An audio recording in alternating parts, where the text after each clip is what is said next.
Bonjour. Aujourd'hui, je vous propose de poursuivre avec le péché mortel, mais ce coup-ci, méditation. On va méditer avec l'abbé Baudran sur le péché mortel. C'est un petit chapitre, encore une fois, que l'on va lire ensemble et qui propose une approche toujours très simple, on va dire, très concrète aussi, et qui nous parle à tous. Voilà. Qui n'est pas compliqué à comprendre du tout, ou quoi que ce soit, ou très technique. Non, c'est très simple. Et ça parle au cœur, je pense, directement. Alors bien sûr, le péché mortel, aujourd'hui, eh bien, c'est ce qu'il y a sans doute de plus courant sur la planète. Parmi les actes de l'homme, il est plus simple de chercher, tiens, quel individu n'a pas péché mortellement à telle heure, tel jour, parce que énumérer le nombre de péchés mortels qui se produisent sur la planète aujourd'hui est une tâche qui, évidemment, que Dieu seul peut mener à bien, mais qui nous mènerait dans la folie. Tellement le mal aujourd'hui est immense. Immense. Et surtout, je ne vais pas m'attarder là-dessus dans cette vidéo, parce qu'il y aurait tellement à dire que ça mériterait, encore une fois, une vidéo de plusieurs semaines. Mais ce qui est un peu inédit, c'est la généralisation de la jouissance dans le mal. La jouissance affichée, clairement reconnaissable de ceux qui font le mal. Les tordus qui s'en prennent aux églises, aux crucifix, aux statues de la très sainte Vierge, etc., etc. Pourquoi font-ils ça? Par haine pure, par imbécilité, par ignorance, parce qu'ils sont tout simplement infestés par les démons. C'est tout. Il n'y a jamais eu autant de possédés qu'aujourd'hui. De possédés pas forcément comme Anne-Lise Michel, non, mais de possédés, oui. D'infestés, mais jusqu'à la moelle. Et heureux de l'être. Heureux de l'être. Des satanistes, quoi, qui sont... et qui se prennent pour des justiciers, des gens qui sont très à la page, très à la mode. Les enfants, ce qu'on fait aujourd'hui des enfants en ce monde. On leur apprend des choses tout à fait de leur âge. Comment copuler, alors que c'est un acte on ne peut plus naturel, inné, enfin, on n'a jamais eu rien à apprendre là-dessus, sauf si un enfant demande aux parents, des précisions sur telle et telle chose, mais bon... La façon de faire, c'est comme si on disait, on va vous apprendre à uriner, à manger, à boire, à regarder, à entendre. Non, le vice est fait avec déjà une sournoiserie, une fourberie. C'est à vomir, à vomir. Mais surtout avec un plaisir, encore une fois. Et là, on reconnaît les, entre guillemets, saints de Satan, les saints du diable. Il faut bien savoir qu'il y a entre eux une lutte pour être le mieux vu possible du maître, de leur maître, le diable. Plus ils font le mal avec raffinement, hypocrisie, mensonge, fourberie, plus ils le font passer pour du bien aux yeux des gens, plus ils sont bien vus.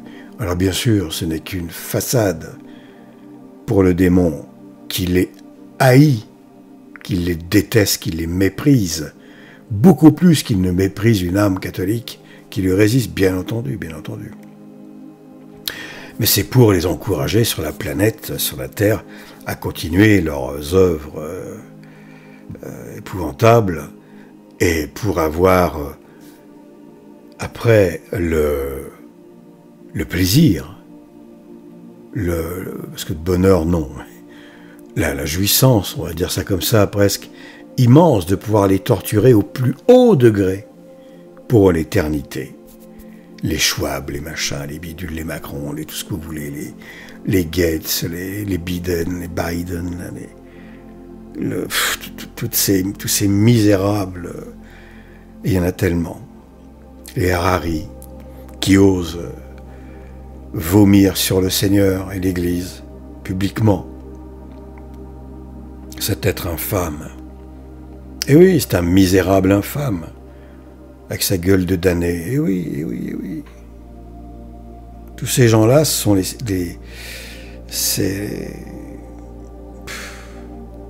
la garde rapprochée du démon sur la terre, quoi. Oh, il y a encore pire qu'eux, enfin, pour ainsi dire, si on peut dire. Il y a plus haut, en tout cas. Eux, ils sont encore au stade du VRP, de la communication, mais les plus hauts gradés dans l'organigramme satanique, ce sont évidemment ceux dont on n'entend pas parler. Rothschild, etc. Bon, bref. Donc, je voulais juste dire une chose, c'est que, insister sur ce point, c'est aujourd'hui l'évidence que le mal est de plus en plus prégnant, s'impose de plus en plus, est de plus en plus, présent sur la planète en nombre, en quantité, mais aussi, entre guillemets, en qualité. Voilà, en qualité. Le vice, les actes de vice, vicieux, vicelard, l'immoralité, tout ça se fait dans une forme de joie ignoble, une joie infernale, qui va vite se transformer en détresse infinie quand ces êtres immondes seront passés devant le Seigneur Jésus-Christ et qu'ils auront entendu la sentence « Loin de moi, maudit, allez au feu éternel ». Voilà, là, ça va leur faire tout drôle. Alors, tous ces marioles des démoniaques, eh bien, qu'ils en profitent en quelque sorte. Parce que le temps est court. Il y a peu entre maintenant et l'ordre de leur damnation. Voilà, leur damnation éternelle. Puis autre chose aussi qui est assez remarquable, c'est l'apathie, le côté amorphe, qui accepte tout d'une masse toujours plus grande d'individus, ça c'est clair. C'est clair. Autant ceux qui résistent, qui essayent de résister, sont de plus en plus visibles, eh bien autant ceux, par redondance en quelque sorte, par effet contraire, qui acceptent comme des larves, voilà, qui ne se battent pas contre, qui ne dénoncent rien, qui ne veulent pas savoir, ou voilà, peu importe. C'est assez affreux de voir ça.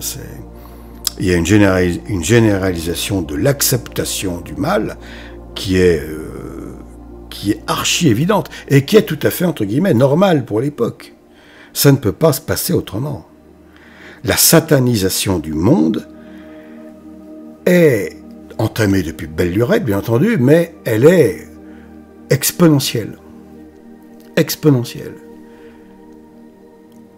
Il y a de plus en plus de gens dans ce monde qui ne se rendent compte quasiment de rien.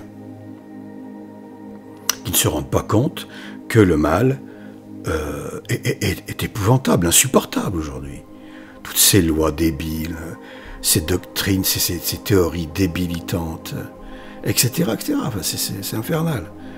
Non, alors ça les gêne parce que ça touche au porte-monnaie, parce que voilà, ça touche à quelques libertés. On peut plus aller s'empiffrer tous les 2 jours, 3 jours, peu importe, tous les week-ends, comme on voulait avant.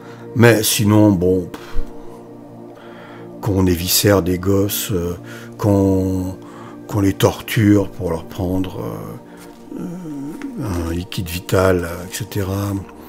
Qu'on enlève tous les organes des morts ou des mourants dans les guerres, surtout celles d'Ukraine, etc. Bon. Pourquoi pas, hein, c'est normal. Qu'on veuille faire de l'être humain du compost, qu'on nous prédispose, qu'on nous prépare gentiment au cannibalisme. Bon, bref, voilà, ça passe, tout passe, tout passe, tout passe. Mais le monde devrait s'arrêter, non pas parce que quelques tordus ont dit qu'il fallait faire un confinement. Quelques satanistes ont ordonné un confinement dans le monde. Avec une harmonie qui dénonce la nature, la race de ces gens. Mais c'est les talmudistes, évidemment. Mais c'est insensé de voir qu'il n'y a aucune... Alors il y a des réactions, il y a des gens dans la rue avec des panneaux, mais ça ne suffira jamais, ça, depuis le temps, on devrait le savoir. Aujourd'hui, c'est presque un prétexte à aller se faire taper dessus, quoi. C'est presque tendre le bâton pour se faire battre. Je ne dis pas que c'est inutile, attention, attention. Mais je dis c'est devenu tellement commun, presque. Et l'État est tellement confiant avec sa violence, avec ses mesures de rétorsion, de terreur, c'est du terrorisme, tout simplement. La réponse de l'État est une forme de terrorisme. Hein. Que, bon, bah, ils ne craignent rien. C'est pas comme ça qu'il faut faire. Je ne vais pas faire un dessin, mais on ne dessoude pas quelque chose qui est accroché à ce point avec des pancartes, hein, avec du bois, du papier. Non. Non. Alors, pacifiquement, eh bien, on pourrait, oui, tout arrêter, voilà. Tout s'arrête. Tout. Alors, quelque part, ça les arrangerait presque aussi. Il n'y a plus de solution humaine. Comment il n'y en a pas? Il n'y en a pas. On peut chercher le midi à 14h, il n'y en a pas. Il n'y en a qu'une, elle est divine. Alors, elle passe par l'homme. C'est, encore une fois, la conversion. Convertissez-vous. Voilà le mot d'ordre. Vous voulez résister aux forces diaboliques déchaînées actuellement comme jamais? Convertissez-vous. C'est ce que le diable redoute le plus. C'est ce contre quoi il ne peut rien. Rien. Une âme qui a décidé d'être catholique, en conscience, qui demande au Seigneur la foi, qui connaît le dogme, hein, l'élémentaire, le dogme nécessaire à la conversion. Il n'y a pas besoin de lire 500 livres. Une âme qui aime l'Église, qui aime en tout cas ce qu'elle était, ce qu'elle est dans l'idée, ce qu'elle a été dans l'histoire, qui aime faire partie du corps mystique de l'Église qui n'est plus visible, etc.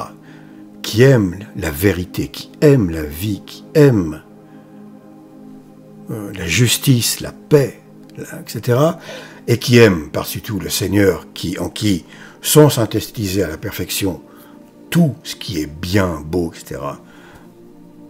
Cette personne, le diable, il est en échec devant. Il est mis en échec. Automatiquement. Et c'est ce qu'il redoute le plus. C'est pour ça qu'il n'a pu balancer, jeter, vomir, cracher, même déféquer l'esprit antichristique qu'à partir de, pour faire très simple, Vatican II. Qui est, encore une fois, l'officialisation de l'apostasie générale. 3 conditions à la venue de l'Antéchrist. L'apostasie générale est une des conditions. L'évangélisation du monde entier était une autre condition. Avant le retour du Christ, je veux dire. Et l'Antéchrist, eh bien, ne vient qu'après. Donc le catéchone n'est plus le catéchone, c'est la papauté, c'est le sacerdoce, c'est le pouvoir des clés. Il n'y a plus de catéchone depuis Pie XII, qui était archi-limite. Bon, c'est normal, hein, il fallait bien que le pont casse, donc c'était un pont branlant, mais enfin, il était quand même, voilà. Et c'est simple en réalité, enfin simple. pas la peine de se torturer l'esprit. Et lorsque lorsqu'on prend bien conscience de la dimension, enfin bien conscience, c'est impossible, mais lorsqu'on médite un peu et qu'on ne met aucun frein à sa vision, à sa intérieure, à ce que l'on connaît du Seigneur, de ce qu'est un Dieu, en fait, un Dieu, on peut imaginer, non pas une dimension équivalente dans le mal, puisque évidemment que Satan n'est pas un Dieu, c'est une créature. Et l'Antéchrist est encore une créature inférieure, puisque c'est un être humain. Mais on doit comprendre et ne pas être choqué par la dimension hallucinante, malgré tout, il faut le dire, que prend le mal, surtout son absurdité, sa folie. Le mal est une folie aujourd'hui.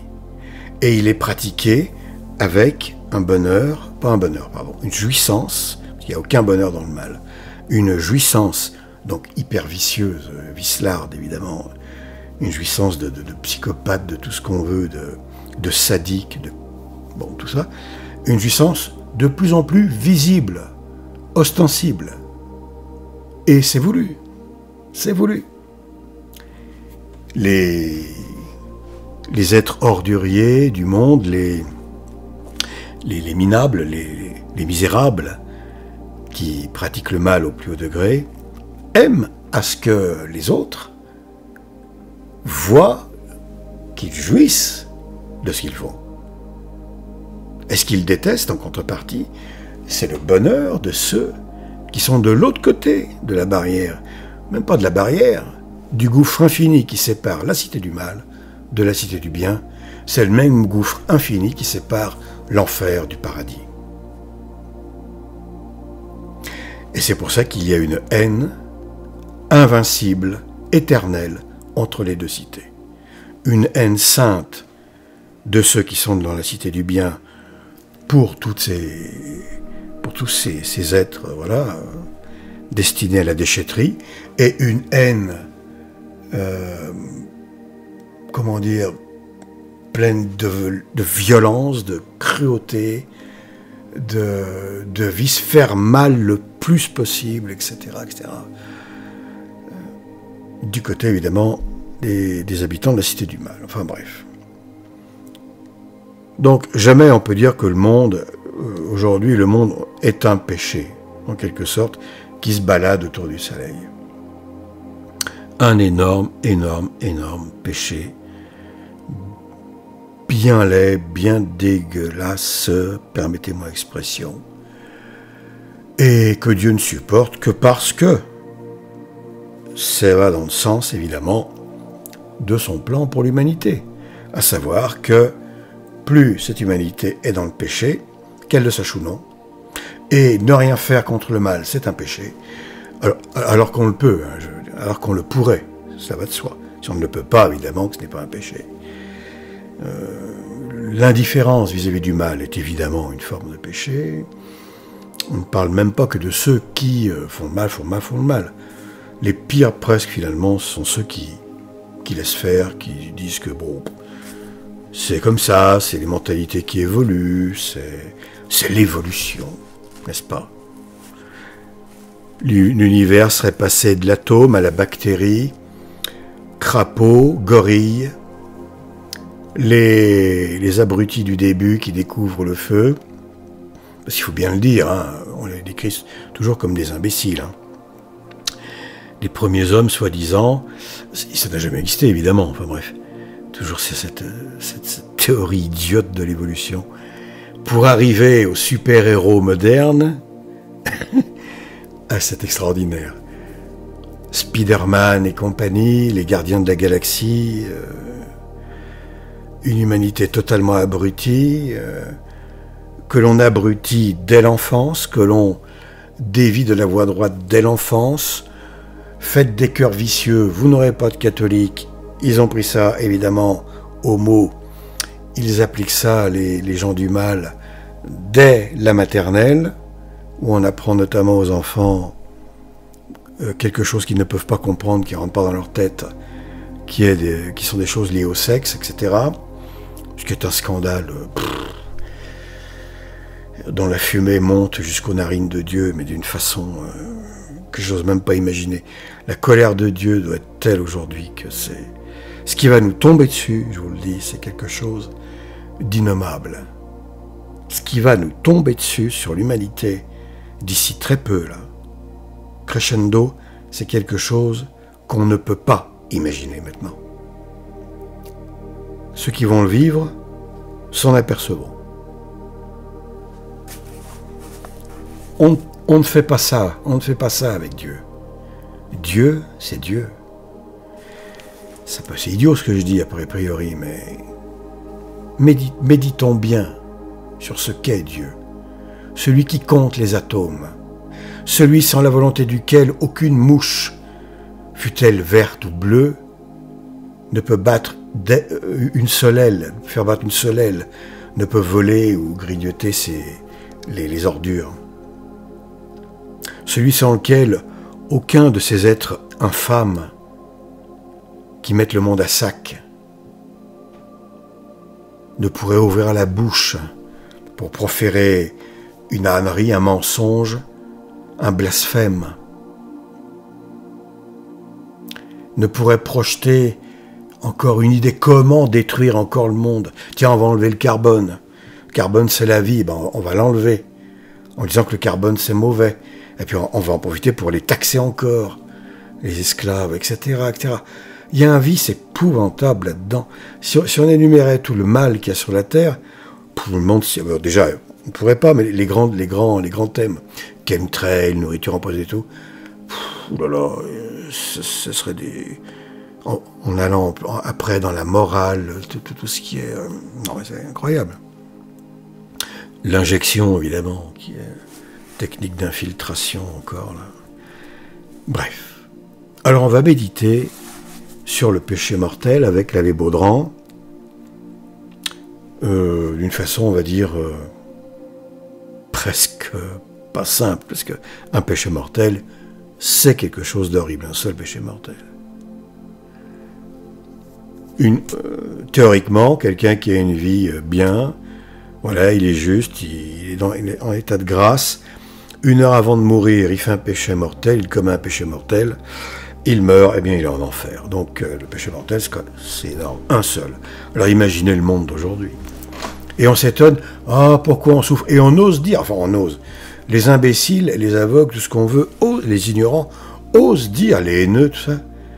Oui, vous voyez, il ne peut pas y avoir de Dieu, puisque l'humanité souffre énormément. S'il y avait un Dieu, Dieu nous sauverait. Ah oui, mais mon petit bonhomme, ou ma petite bonne femme, il faut réfléchir avant de parler, hein, avant d'ouvrir sa bouche. On dit qu'il faut tourner 7 fois la langue, parce qu'on pense 7 fois plus vite que l'on parle. Non, c'est parce on vit comme des ordures, en fait, des déchets, des damnés, que Dieu nous envoie les souffrances. Alors oui, il y a un Dieu, et plus on souffrira, et plus Dieu fera preuve qu'il est, qu'il existe. Il ne donne pas les preuves de son existence que par sa création, ça c'est le premier, c'est l'évidence. Par le bien, les vertus, les grâces, c'est évidemment le sommet des preuves de sa présence, on va dire, en nous. Et pour le monde, les miracles, etc. Mais aussi dans la souffrance qu'il impose. C'est une autre preuve de sa justice, notamment là aussi. La justice, les grâces, c'est une justice, un don, une justice particulière, et la souffrance, c'est une justice de rigueur. Mais non, enfin bref, aujourd'hui, pour commencer, c'est perdu, donc inutile d'insister, encore une fois, le seul moyen, l'unique, il n'y en a pas deux, il y en a un. La seule espérance que pourrait avoir l'humanité de s'en sortir, elle n'est pas dans des actions d'ordre humain, absolument pas, c'est de l'ordre du divin, c'est-à-dire, c'est la conversion. C'est Saint Jean le Baptiste dans le désert, Convertissez-vous. Ça n'a jamais été aussi valable qu'aujourd'hui. On veut résister au diable, on veut être un grand résistant, avoir sa petite médaille. Je plaisante, j'exagère, mais voilà. Convertissez-vous. Convertissons-nous. Demeurons catholiques ou devenons vraiment catholiques. Chrétien, le mot englobe trop de choses. Là, on résiste. Les seules âmes qui résistent réellement au diable et à ses armées, ses légions, ce sont les catholiques, c'est tout. Ce sont les vrais héros, en fait, et c'est l'élite de l'humanité. Et cette élite, aujourd'hui, là je en parlerai dans une autre vidéo, mais il y a une inversion, c'est on dit que toutes les valeurs sont inversées, et là il y a une inversion qui est la racine, qui est le tronc, qui consiste en... qui est le tronc de toutes les inversions, et qui en fait est l'inversion des enfants de Dieu et des enfants de Satan, de leur position hiérarchique dans le monde. Il y a eu une époque où les enfants de Dieu ont crescendo pris le pouvoir en quelque sorte du monde. Pas de tout le monde. Il y a eu des endroits où ils ne sont pas allés en fait. Les Aztèques par exemple, choses comme ça. Mais certaines civilisations impénétrables et imperméables à la vérité, au bien, etc., à l'amour, miséricorde, et ainsi de suite, à la justice, tout ça. Bon, mais des civilisations perdues, quoi. Mais jusqu'au Moyen-Âge, qui est le sommet de l'ordre tel que Dieu l'a voulu, représente quoi? Représente la domination de l'âme chrétienne, catholique, de l'Église, du corps mystique de Dieu sur le monde. Un rayonnement, à des degrés divers évidemment, autant de diversité qu'il y a d'individus, de peuples et ainsi de suite, naturellement. Mais, rayonnement. C'est l'Europe qui était le cœur du monde, parce que l'Église était au cœur de l'Europe, et notamment de ce qui s'appelait à l'époque la France, qui était au cœur du cœur, etc. Bon bref. Mais, progressivement, l'inversion s'est produite. Il y a eu, à partir de la Renaissance, bien entendu, eh bien, il faut donner des jalons, hein. Évidemment que c'est beaucoup plus complexe que ça dans la réalité des choses, mais ça se résume ainsi. À partir de la Renaissance, il y avait donc une préparation qui a enclenché la Renaissance. C'est donc que le mal était déjà là, avant, même à l'âge féodal, il était déjà présent. Pour que la Renaissance ait pu naître, il fallait qu'il y ait la graine. Elle était où la graine? Elle était dans l'âge féodal. Elle a éclos, elle a donné la Renaissance, bon voilà, l'épouvantable Renaissance, le protestantisme, cette épouvantable anti-vérité, anti-religion, tout ce qu'on veut. C'est la doctrine des révoltés, quoi, des révolutionnaires. Hein. Bon, et l'inversion a atteint son comble en quelque sorte à Vatican II. Apostasie générale, l'Église éclipsée, structurellement c'est terminé, elle a été violée en quelque sorte par par les hérétiques, les apostats, etc. Ils l'ont éjecté de ces structures, ils ont volé les structures, se sont implantés dedans, infiltration toujours évidemment, voilà. Je rappelle que l'Église ne s'est jamais enrichie d'hérétiques, n'a jamais été attaquée par des hérétiques ou de l'hérésie à l'intérieur d'elle-même, en son sein, en son corps mystique, jamais. Elle s'est vidée de catholiques qui sont devenus des hérétiques. Non, ça c'est fondamental à comprendre. Il n'y a jamais eu un seul hérétique ni une seule hérésie dans l'Église. Par contre, il y a eu énormément de catholiques qui sont tombés dans l'hérésie et qui ont donc été excommuniés d'office. Troisième déclaration. Sinon, les portes de l'enfer, ça veut rien dire. Vous voyez ce que je veux dire? Les portes de l'enfer ne prévaudront jamais contre mon Église, ça n'a aucun sens. Si on commence à dire, oui, mais si, l'Église est plein d'hérétiques, mais il faut les démasquer, les dénoncer publiquement, il faut qu'il y ait un procès, une déclaration publique. Non, ça c'est du charabia, c'est du baratin. Dieu sait qui est dans la foi, qui ne l'est pas. Le gars peut se croire dans l'Église tant qu'il veut, s'il est hérétique, il n'y est pas. Quand il mourra, il s'en apercevra. Puisqu'il entendra « loin de moi maudit ». Pas plus compliqué que ça. Et donc l'inversion a eu lieu. Alors, le cœur de cette inversion, ça va être simple. Les catholiques, donc les fils de l'Évangile, les frères du Seigneur ont été remplacés hiérarchiquement au sommet du monde par les fils du diable, les talmudistes. Voilà, on ne peut pas être plus clair. Ça, c'est la plus grande inversion, déjà qu'il n'y a jamais eu sur la planète, et c'est le tronc de l'arbre de toutes les inversions, de l'arbre du péché. C'est l'arbre du péché. Et ce tronc, encore une fois, c'est le remplacement au sommet des pouvoirs de l'Église, en quelque sorte, par la synagogue de Satan, pour être parlé autrement. Mais c'est la même chose. C'est ça l'inversion primordiale, essentielle, qui contient en son sein toutes les autres inversions. Comme des bactéries, des germes, qu'elle sème avec son souffle de pestilence sur le monde. Elle sème des graines de mort, comment on dit, excusez-moi, je trouve plus le mot, c'est tellement évident, quand les fleurs, là, enfin bref, là, je suis désolé, hein. Et je ne veux pas rechercher sur Internet, là, ceux qui,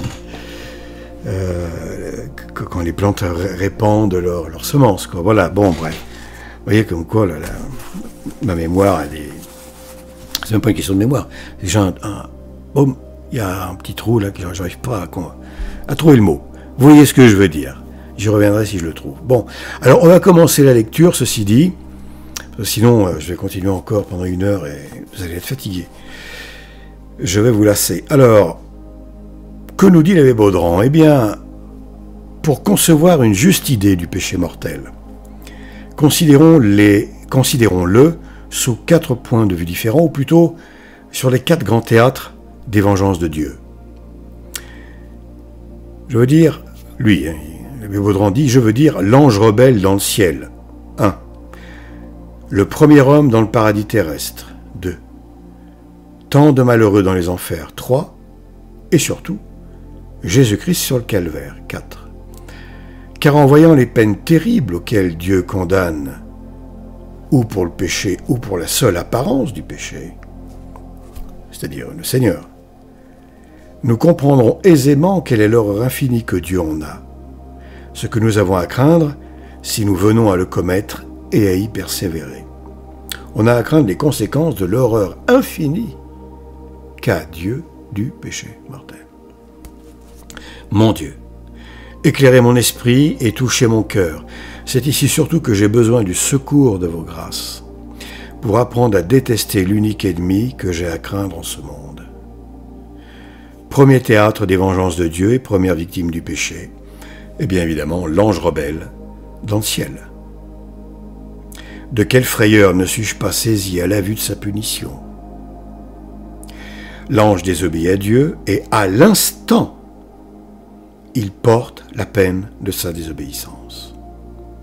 Le glaive de Dieu est levé sur lui, l'ange est éloigné de Dieu, chassé à jamais du paradis, précipité pour toujours dans le sein d'une éternité malheureuse. D'un ange, le péché fait instantanément un démon. De Lucifer, on passe à Satan. Pensée terrible et effrayante pour moi dans la comparaison que je fais de mon péché avec celui de l'ange coupable. Car enfin, l'ange n'avait commis qu'un seul péché, et un péché de pensée en plus, un péché d'un moment. Et moi, oh mon Dieu, qui ai commis tant de péchés, tant de si grands péchés, et qui en est commis si souvent. L'ange n'eut pas un seul moment pour se reconnaître, le même instant qu'il le vit coupable, le vit malheureux. Et moi, depuis mon péché, Dieu m'a accordé le temps de rentrer en moi-même. La grâce me l'a souvent inspiré, ma conscience n'a cessé de crier contre moi. Et malgré cela, j'ai langui, j'ai différé. Je gémis, peut-être encore, dans le péché. Seigneur, ce funeste délai dans le péché n'est-il point un péché plus grand que mon péché même?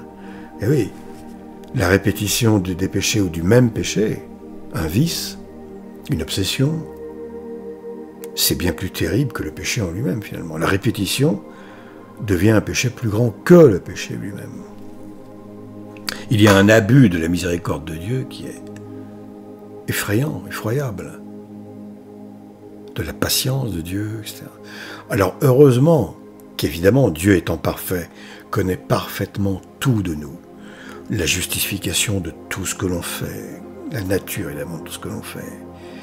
Et en conséquence, eh bien, il, entre guillemets, adapte sa réponse envers nous, son attitude envers nous.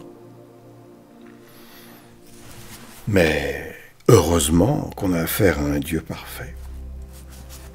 Parce qu'imaginons un homme qui serait à la tête de la justice mondiale, et on sait qu'il y en a un qui va se présenter pour une telle tâche, l'Antichrist.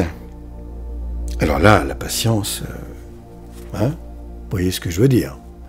La miséricorde, ah bon, ça ne sera même plus dans le dictionnaire tout ça.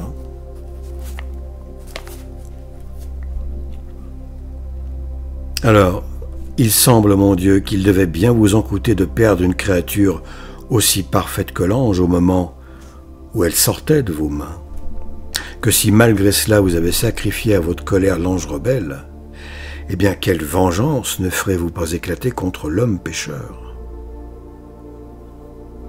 Eh oui, le Seigneur, quand il a créé les anges, eh bien, il les a évidemment aimés d'un amour indicible, tous ces anges. Bien malgré tout, un seul péché a suffi pour que malgré cet amour, en quelque sorte parfait de Dieu, c'est justement peut-être parce que l'amour de Dieu est parfait, et que Dieu est parfait, que la sanction, elle aussi, est parfaite, et donc terrible. La justice de Dieu est parfaite parce que justement, quand on pêche, on va contre celui qui est parfait. Et on s'accorde un droit qui est la perfection du mal, en quelque sorte, qui est la perfection de l'antidroit, de ce à quoi l'on n'a pas droit. Le péché, c'est une folie. Oser aller sciemment, consciemment, à l'encontre de celui qui est tout, qui peut tout, etc., etc. C'est complètement insensé. Quand on pense que, parce que quelques tordus imposent un confinement à coup d'amende, alors là, tout le monde a peur, on se planque, enfin, ou presque. Peur du flic, mais pas peur de Dieu. Bah non. Bon, deuxième théâtre des vengeances de Dieu sur le péché. Le premier homme dans le paradis terrestre. Et je m'accuse, attention, quand je parle, toujours, je suis en plein dedans, comme tout le monde, évidemment. Aux premières loges même. L'homme à peine sorti du néant par la création se précipite dans un néant encore plus affreux par le péché. Alors, façon de parler, évidemment que l'enfer, qui est la punition, bon, n'est pas un néant, c'est un néant, puisque il n'y a pas Dieu en enfer, il n'y a aucune présence de Dieu, à part la volonté de Dieu de conserver l'enfer tel qu'il est. Mais sinon, il n'y a pas sa présence, il n'y a aucun bien. Et il ne peut y avoir que du bien en Dieu, donc voilà. Mais à peine sorti du néant par la création, l'homme se précipite dans un néant encore plus affreux par le péché.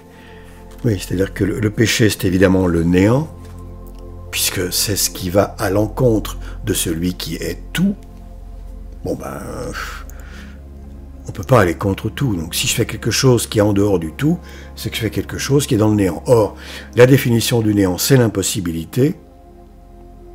Ce n'est pas le vide, mais l'impossibilité, le néant. Le néant est impossible, donc Dieu est, en quelque sorte, depuis toujours. Et là, si on pousse un peu le bouchon, on peut se rendre compte que normalement le péché doit être conçu comme une impossibilité. Ça, c'est très juste. Vous voyez ? Quelqu'un de normalement, entre guillemets, constitué, pour un saint, en fait, plus une âme est sainte, plus le péché devient impossible.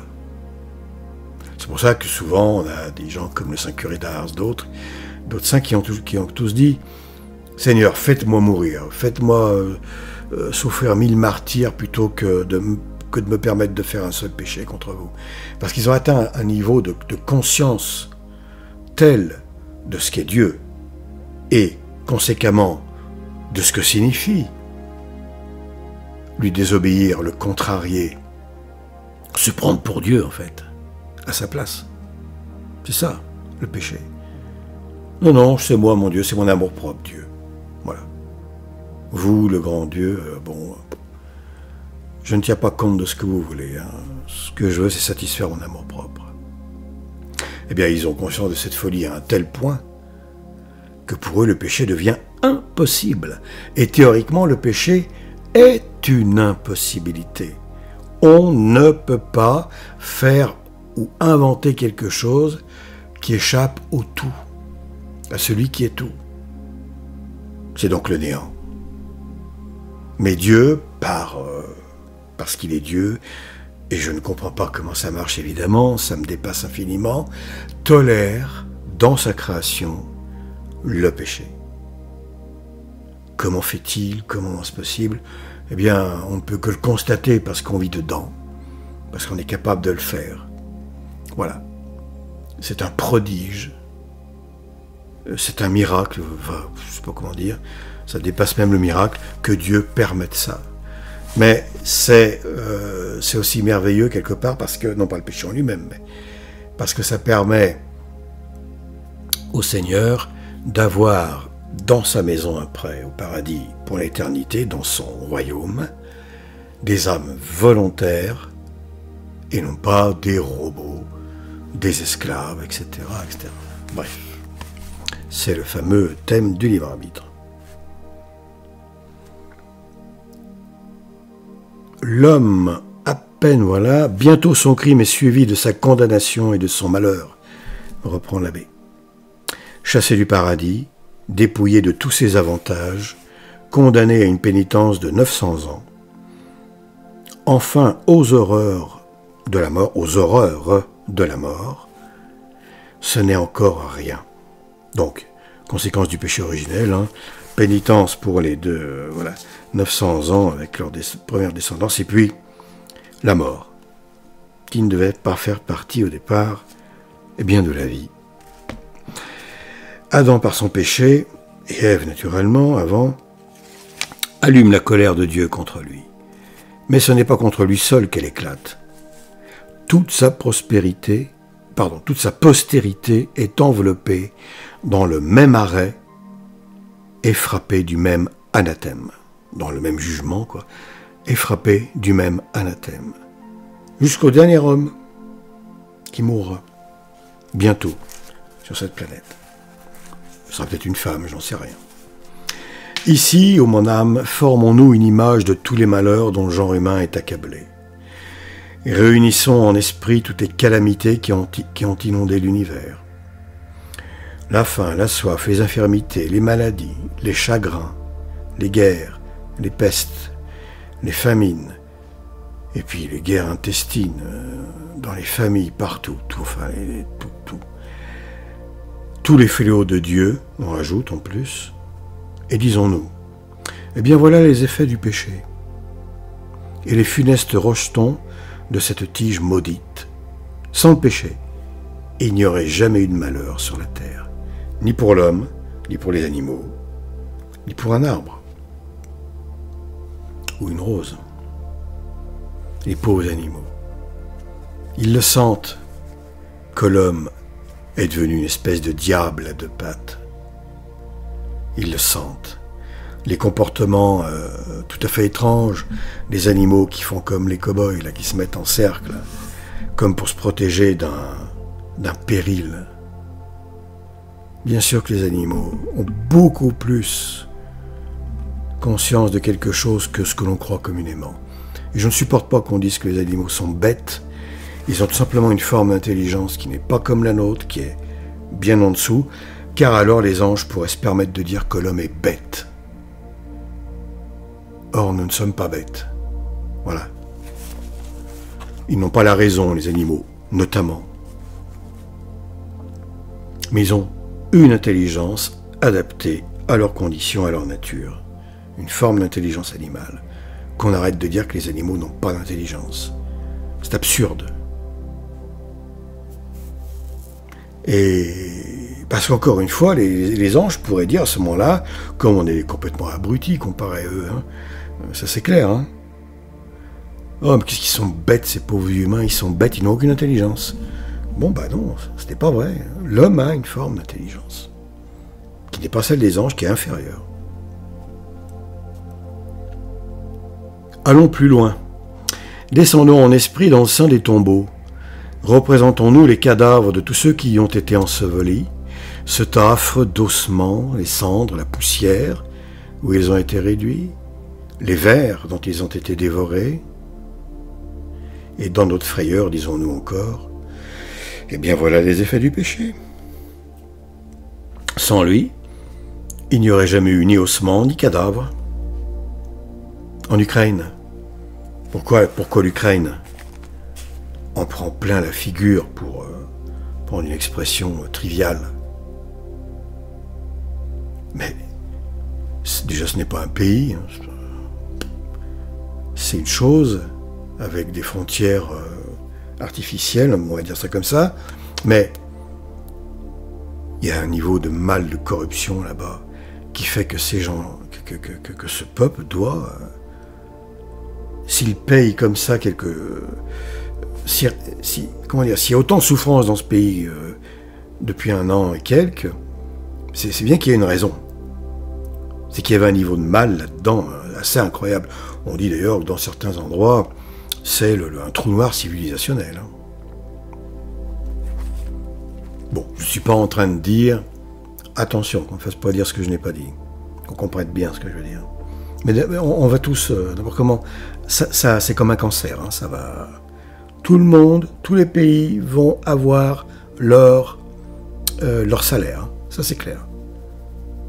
Et ce qui se passe là-bas en Ukraine, on va bientôt le voir en Europe, à des degrés divers, et notamment l'enrôlement des volontaires, hein, désignés moins involontaires, pour aller se faire massacrer avec 40 minutes d'espérance de vie. Ça aussi, hein, bientôt près de chez nous. Hein. Mais qu'on ne fasse pas dire ce que je n'ai pas dit. Oui, vous n'avez aucune pitié pour ces pauvres gens et tout et tout. Stop, tout de suite, stop. J'ai vu des centaines de vidéos sur ce qui se passe là-bas. Dès le début, je regardais tout ce qui pouvait sortir, les gens dans les caves et tout, pas d'eau, ce qui racontait leur vie, de souffrance, de terreur, etc., etc. Et je sais ce que j'ai ressenti. Donc, qu'on arrête. Je dis simplement que sur un plan collectif, si ce pays est dans l'état qu'il est, où il est aujourd'hui, enfin pays entre guillemets, d'ailleurs qui est voué à disparaître, hein, mais bien évidemment, eh bien, ce n'est pas pour rien. Voilà, ce n'est pas au hasard. Et bien entendu, ça ne justifie en rien, ça ne donne, ce que je dis ne donne aucune légitimité, oh là là que non, à l'ignominie d'un bidet, d'un bidon, là, le Biden, cet être épouvantable, cette super tête à baffe là-bas, qui est insupportable, ce type, qui ose dire, allez, battez-vous, entretuez-vous jusqu'au dernier Ukrainien. Mais un Amerloc qui ose parler comme ça, déjà rien que ça, qu'un Ukrainien disent « Allez, on se bat jusqu'au dernier d'entre nous s'il le faut », à la limite, on peut le comprendre. Mais lui, d'où il sort, celui-là? Ce vieux sénile, de quoi il se mêle? C'est extraordinaire. Et ça passe comme une lettre à la poste. Voilà. Enfin bon, bref. Ce qu'il y a de plus affreux, ô grand Dieu, c'est que votre colère. Alors attendez voir, j'ai dû aller un petit peu trop loin comme d'habitude. Oh mon Dieu, il faut que le péché soit quelque chose de bien affreux. Il faut que la source d'où coulent tant de maux soit bien empoisonnée pour produire des effets si terribles. Ce qu'il y a de plus affreux au grand Dieu, au juste Dieu, plein de justice évidemment, c'est que votre colère, qui depuis 6000 ans, donc Adam, environ 6000 ans, est armée contre nous par le péché, ne s'est point encore ralentie. Alors il n'y a aucune équivalence. Dieu c'est Dieu, une créature est infiniment moins que Dieu, quelle qu'elle soit. Mais on peut faire une analogie avec l'autre, le père du mal, du mensonge et du meurtre, le diable, dont la haine n'a pas diminué d'un atome depuis sa chute. Sa haine de l'homme est exactement la même qu'au temps d'Adam, peut-être même pire. Si c'était possible, je ne sais pas. Votre main vengeresse, Seigneur, est encore levée sur nous. Cette étincelle a produit un funeste incendie qui ne s'éteindra que par l'extinction du genre humain. Très juste. On y va tout droit. On est en marche. Comme dirait l'autre, imposteur, avec son imposteur de conjoint. Aïe, aïe, aïe. Tant qu'il restera une goutte du sang d'Adam sur la terre, il faudra que ce sang soit purifié par le feu de votre colère. Et ce feu vengeur ne cessera sur la terre que pour s'allumer avec plus de ferveur dans l'enfer, et pour y poursuivre implacablement les restes de cette race coupable et maudite. Mon Dieu, que votre justice est redoutable, et que le péché doit être horrible à vos yeux. Et encore une fois, pour en avoir une idée de tout ça, un peu approfondir, disons, avoir des petits atouts pour approfondir, méditer la question, il faut toujours garder à l'esprit qui est offensé. Mais enfin, il faut vraiment méditer sur la perfection de Dieu. Déjà, le fait qu'il soit là depuis toujours, c'est-à-dire qu'il n'a pas de début. Alors ça, c'est... On tape systématiquement dans un mur mental infranchissable. L'homme a besoin d'un début. Non, non, Dieu n'en a pas. Il a toujours été là. On peut se demander pourquoi, comment, on n'arrivera jamais à trouver la réponse. Pas de début. Bon, passons, ça me dépasse infiniment. Parfait, ça me dépasse aussi infiniment. Mais déjà, je peux mieux le cerner. Entre guillemets, cerner, évidemment, c'est absurde. On ne cerne pas ce qui est parfait. Dieu seul connaît sa propre perfection. C'est comme si le gars, c'est comme si j'avais une goutte d'eau de l'océan, ah bah tiens, j'ai tout l'océan dans la main. Non. Et c'est une image qui est loin du compte, puisque un océan par rapport à Dieu, c'est rien du tout. Mais, bon, la perfection, elle est essentiellement qualitative, hein. Ça va de soi. Mais disons que, puisque Dieu est un, bon, 1, 3, et il faut bien comprendre que quand on offense l'être infini, l'être parfait en tout, on a commis l'acte qui ne pouvait pas exister, qui, dans l'esprit, est impossible, ne peut pas être, parce qu'il va trop loin. C'est trop. On peut plus ou moins plaire à la perfection. Évidemment, Dieu nous a créés imparfaits. Il le sait.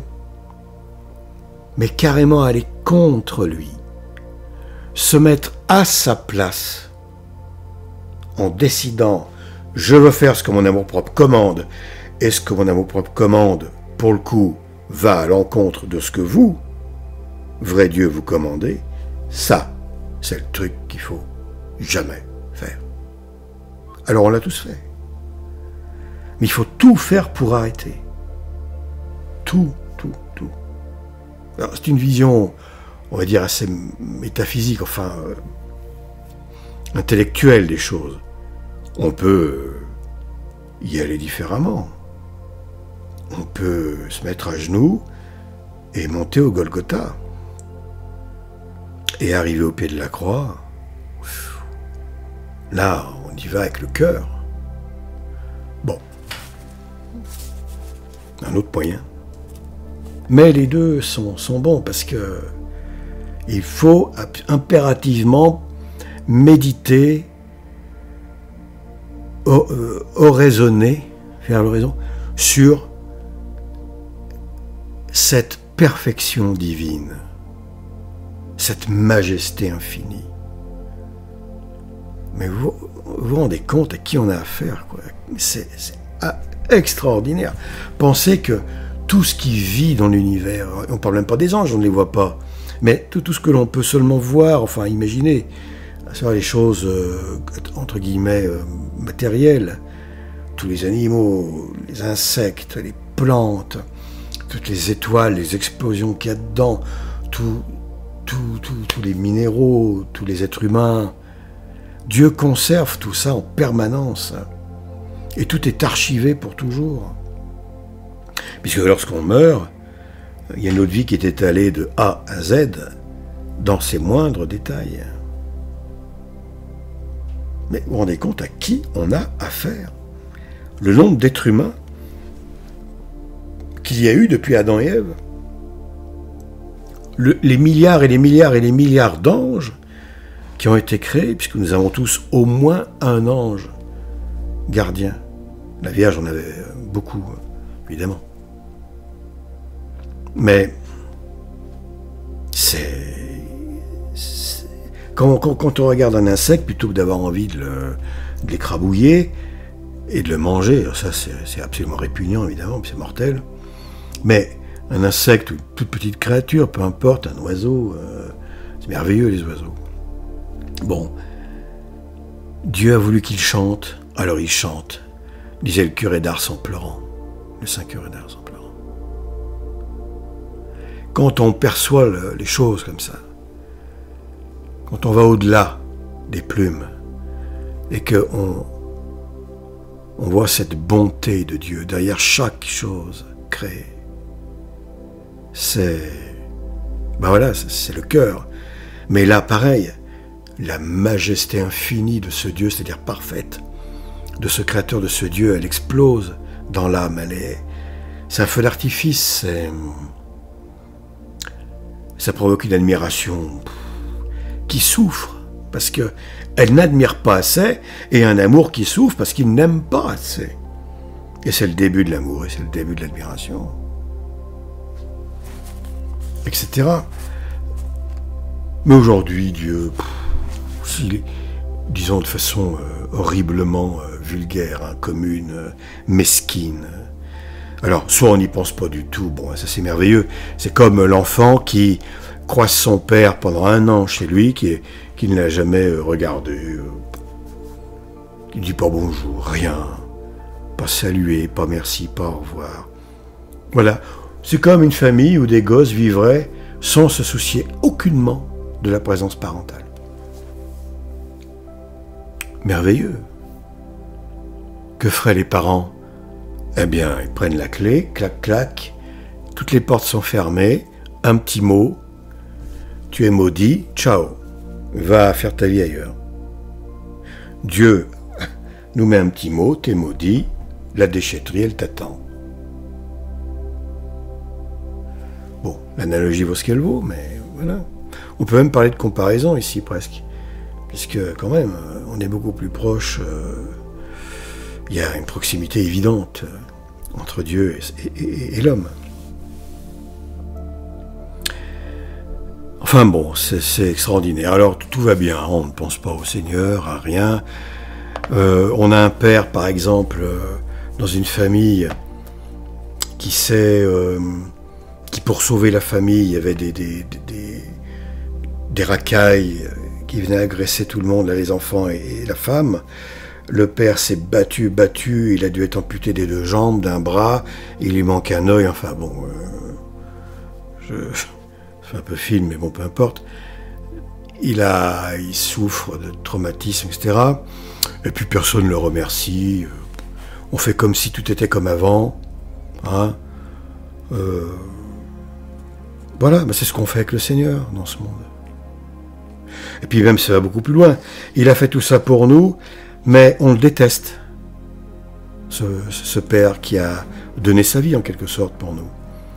Sans complètement mourir, là, pour le coup, sinon l'exemple manque de crédibilité, mais non seulement on l'ignore, mais on l'ignore plus, on le déteste. Alors on lui met des bâtons dans les roues, on fait exprès de bloquer une roue de sa chaise roulante, ou alors on met un turbo, elle est électrique, du coup il prend 150 dans le couloir, et hop là. Bon, j'ai plein de trucs. Vous voyez, c'est incroyable ce qu'on fait sur cette terre. Et après on se plaint, on souffre. Toutes ces calamités, toutes ces guerres. Pourquoi il y a des grands méchants qui nous enlèvent nos libertés, oui, ben oui, mais il y a comme un souci quand même dans notre comportement. On détruit son bureau, donc les églises, tout ça. Enfin, mais c'est quoi ce monde? Le monde dans lequel on est, c'est un monde ou autre chose? C'est l'antichambre de l'enfer. Hein. C'est tout aujourd'hui. Hein. Pas compliqué. Bon, continuons. Où en étais-je? Mon Dieu, que je suis, c'est redoutable. Voilà. Nouveau théâtre des vengeances de Dieu. 3e point, encore plus terrible. Tant de millions de réprouvés dans le sein des enfers. Alors, ça on a déjà vu, hein, d'autres vidéos. Transportons-nous un moment à l'entrée de ce séjour des vengeances et placés près d'un de ces soupiraux embrasés qui vomissent sans cesse des feux et des flammes, formons-nous l'idée du péché et de ses horreurs. Voyons ces gouffres affreux. C'est le péché qui les a creusés dans le sein de la terre. Ces feux dévorants, ces flammes vengeresses, c'est le péché qui les a allumés par le souffle de la colère de Dieu. Alors, à l'origine, c'est d'abord le péché des anges, déchus. Ces ténèbres épaisses, elles sont encore moins affreuses que celles que le péché répand dans une âme. Ces victimes infortunées, c'est le péché qui les a précipitées dans ces gouffres d'horreur. Écoutons les soupirs, les gémissements, les hurlements lamentables et désespérants. C'est le péché qui les pousse par leur bouche. J'ai écouté dernièrement, pas plus tard qu'hier, une vidéo sur la chaîne, je crois, Patriote sur Odyssée, Le Patriote, où il y a pas mal de vidéos qui va chercher à droite à gauche concernant la guerre Russie contre l'Occident satanique. Eh bien, il y a une vidéo notamment où des militaires russes, donc les musiciens de Wagner, entrent dans un endroit qu'ils ont maîtrisé, et il y a pas mal de blessés et de morts, évidemment, ukrainiens. Et il y en a un qu'on entend gémir, hurler presque de douleur. On ne sent pas que de la douleur dans ce moment, on sent comme une terreur. Il vit comme un enfer déjà sur la terre. C'est l'horreur complète, cette guerre. C'est comme je l'ai dit il y a des mois, c'est plus qu'une guerre, c'est autre chose. C'est un sacrifice offert au diable par l'Occident. C'est évidemment l'Occident qui s'acharne à vouloir ça. Et qui ont forcé donc la Russie à intervenir. Bon, bref. Mais il y a quelque chose de absolument diabolique qui a dû exister, notamment durant d'autres guerres, mais de façon beaucoup plus épisodique. Ici, on est comme dans un... Voilà, il faut que un maximum, voire tous les mâles de telle région meurent. Il faut détruire complètement telle région, tel pays, telle race. On est dans un sacrifice, et avec le plus de cruauté possible. pas gentillet, la guillotine c'est cool à la limite. Non, non, non, non, là, de la cruauté s'il vous plaît, hein, c'est le piment, le sel de l'enfer, des âmes de l'enfer, ça. Des damnés. Et alors c'est pas ce qui manque, les damnés, hein.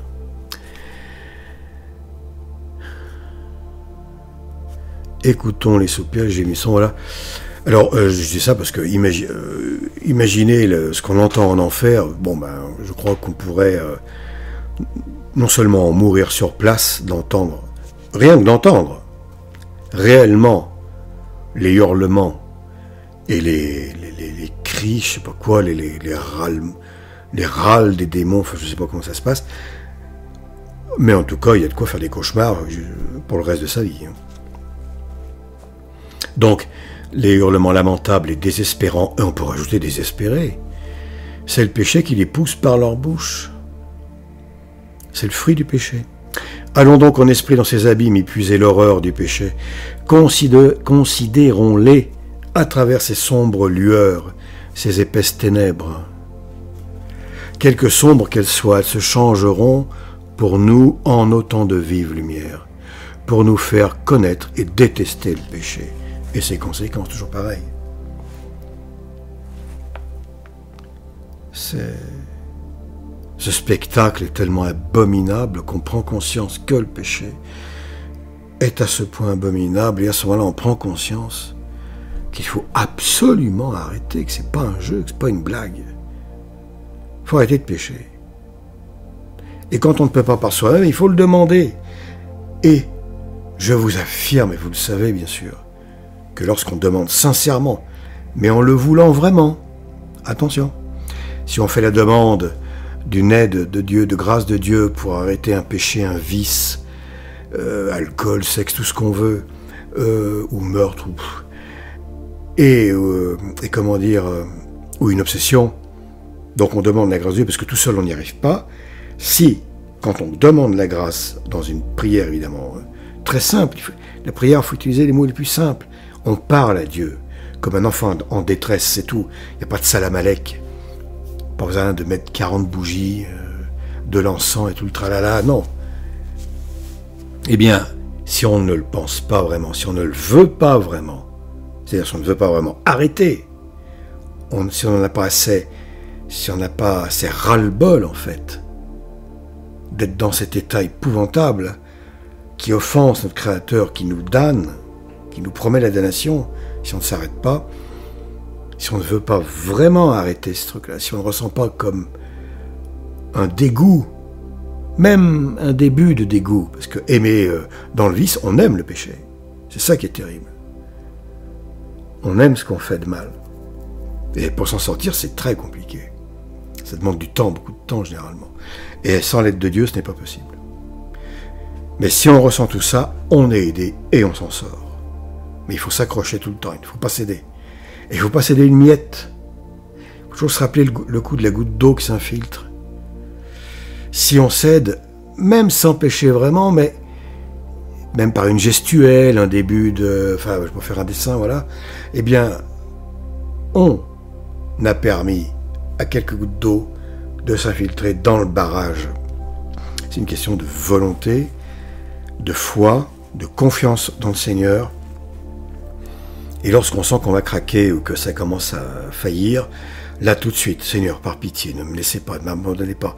Je suis en train de flancher, je suis fatigué, je ne sais pas quoi, ça ne va pas, je suis angoissé, donc je compense avec ce machin. Aidez-moi, aidez-moi, ne me lâchez pas, je vous supplie, Sainte Vierge, ma mère, ne m'abandonnez pas. J'ai vraiment besoin de vous maintenant. Et là, on sent le soulagement. Et puis aussi, l'obstacle est trop grand, donc il n'y a qu'à le contourner. Le plus souvent.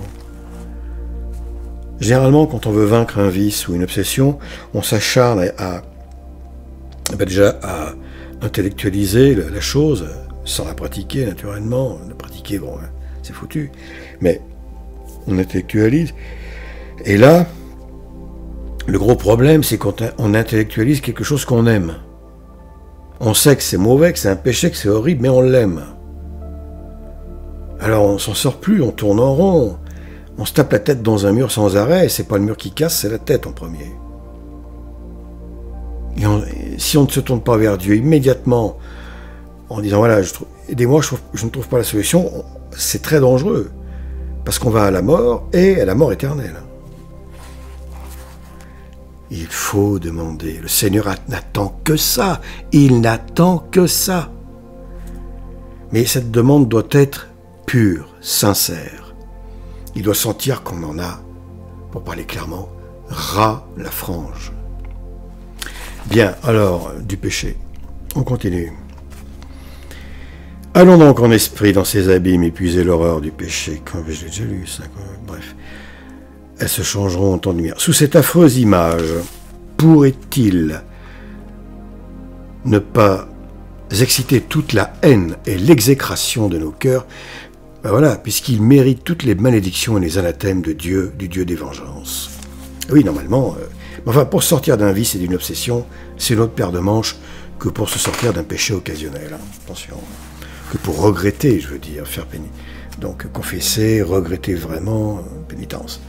C'est autre chose. Mais oubliant, s'il se peut, tout ce que nous avons médité, considérons un quatrième théâtre des vengeances de Dieu, encore plus redoutable que tous les autres. Le plus redoutable, il y a encore pire que ça, oh là là. C'est quoi? Eh bien, c'est le calvaire. C'est là où les déicides ont mis à mort le Dieu qui s'est fait homme. Waouh! C'est là qu'un Dieu sauveur, un Dieu mourant nous appelle. Placés au pied de sa croix, soyons témoins du spectacle sanglant que la foi nous présente. Déjà le bras de Dieu est levé, l'arrêt est porté contre le Saint des Saints, la victime est attachée à la croix, le sang de l'agneau ruisselle à grands flots sur la terre, le Fils de Dieu même expire sur une croix. Voilà où l'on conduit nos péchés, dont il s'était rendu la victime. C'est dingue. Déjà, le bras de Dieu est levé, l'arrêt est porté contre le Saint des Saints.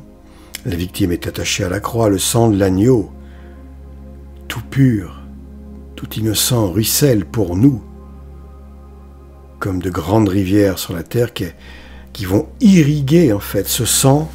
Le sang du Christ, c'est la fontaine de jouvence, évidemment la vraie. Hein. Et depuis 2000 ans, elle irrigue toute la planète, entendue par là. Elle va jusque là où il y a une âme réceptive. Et là, elle donne la grâce, ce sang, oint l'âme et lui donne la grâce nécessaire pour devenir un enfant adoptif de Dieu. Ça peut être au Congo, ça peut être au Groenland, en Antarctique, évidemment en France, enfin voilà. Ça fait 2000 ans que ce sang ruisselle sur la terre en quête d'âmes qui vont se donner à lui, qui vont boire ce sang. Et en fait, l'injection du Covid, c'est beaucoup plus qu'une injection, même anti-médicale, m'en parlant, puisque ça donne la mort. En tout cas, la souffrance, effets secondaires terribles, etc. Et des cancers. Je connais quelqu'un qui a eu un cancer de l'estomac qui s'est développé après 2. Je l'avais pourtant dit, dès 2020, surtout jamais. C'est un homme de 10 ans, 15 ans, je crois, à peu près. Je ne connais pas beaucoup, mais j'avais dit surtout ne touchez pas à ça. Jamais. Oh non, il me dit jamais. 2. Alors qu'il aurait très bien pu s'en passer. Et là, il a un cancer de l'estomac, le pauvre, et pourvu qu'il s'en sorte, quoi.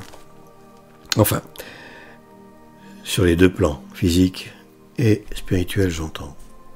Qu'est-ce que je voulais dire? L'arrêt est porté, l'agneau ruisselle, le sang de l'agneau ruisselle, le Fils de Dieu même expire sur une croix. Ah oui, l'injection. C'est une procédure occulte, c'est un rituel satanique. Voilà, ça me paraît absolument évident. Et tant qu'il y aura des gens sur la terre qui y auront échappé, qui échapperont, ils continueront leur propagande imbécile, avec un culot, une chutzpah là, absolument hallucinante, avec une négation du réel, des réalités, des méfaits de cette cochonnerie, des morts qui sont cachés sous le tapis. Certains estiment, et je ne suis pas loin franchement d'adhérer, à plusieurs centaines de millions de morts, ça je pense, oui, dans le monde, oui. Déjà, dû à cet empoisonnement massif de l'âme et du corps. À mon avis, le milliard va être atteint assez rapidement avec les guerres, puis après plusieurs milliards, bien entendu, crescendo. Ce qu'il y a d'étonnant, parce qu'à force de taper sur l'humanité, elle est de plus en plus faible aussi, hein. Physiquement, psychiquement, moralement, etc., tout ce qu'on veut. Ce qu'il y a d'étonnant aussi, nous poursuit l'abbé Baudran, c'est que Jésus-Christ n'avait en lui que la seule apparence du péché, et que cette seule apparence a suffi pour le rendre anathème aux yeux de Dieu. Alors bon, attention, hein, ok ? Je ne suis pas du tout d'accord avec cette façon de parler. Jamais le Fils du Père éternel n'a été anathème. C'est pour nous. C'est... bon, bref. Et en cette qualité, pour le faire condamner à la mort.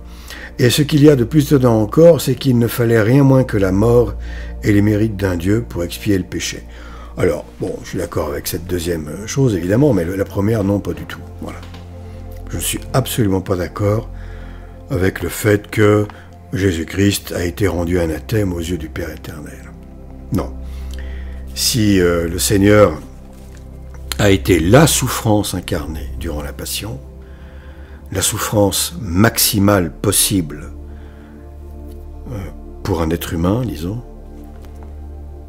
eh bien, c'est pour nous montrer, justement, en quelle horreur lui-même, son Père, le Saint-Esprit, donc la Trinité, tiennent le péché de l'homme, un seul péché même,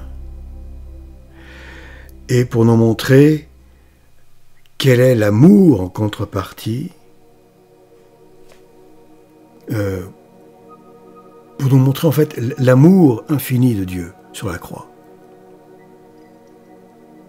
Voilà. Pour accepter de souffrir comme ça pour nous, il faut un amour, l'amour d'un Dieu.